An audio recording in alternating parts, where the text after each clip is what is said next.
জনপ্রিয় অভিনেত্রী মৌসুমীর অপমানে তীব্র প্রতিবাদ জানিয়ে ফেসবুক লাইভে আসেন তার স্বামী ওমর সানি। অবিলম্বে সিনেমা বন্ধ না করলে আইনের আশ্রয় নেবেন বলে নির্মাতাকে সতর্ক করেছেন তিনি।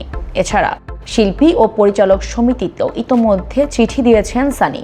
তবে তার হুমকির কারণে সিনেমার ক্ষতি হচ্ছে বলে পাল্টা অভিযোগ করেছেন নির্মাতা হাসান জাহাঙ্গীর। মৌসুমী সব জেনেই কাজ করেছেন বলে দাবি তার।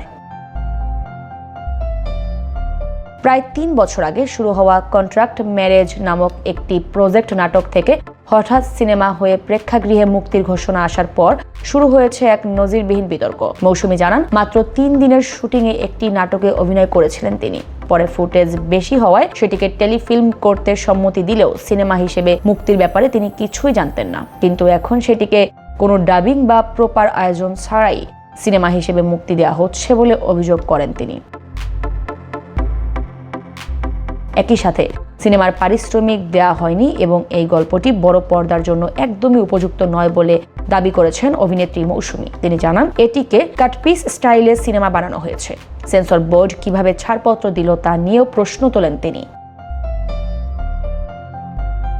স্ত্রী মৌসুমীর অসম্মান সইতে না পেরে ক্ষোভ প্রকাশ করেন অভিনেতা ওমর সানি। তিনি জানান, নাটককে সিনেমা হিসেবে চালিয়ে দেয়া এক ধরনের প্রতারণা। ইতোমধ্যে তিনি চলচ্চিত্র পরিচালক, প্রযোজক ও শিল্পী সমিতিতে অভিযোগ দিয়েছেন এবং এই সিনেমা মুক্তি বন্ধ না করলে অবিলম্বে আইনের আশ্রয় নেয়ার হুঁশিয়ারি দিয়েছেন।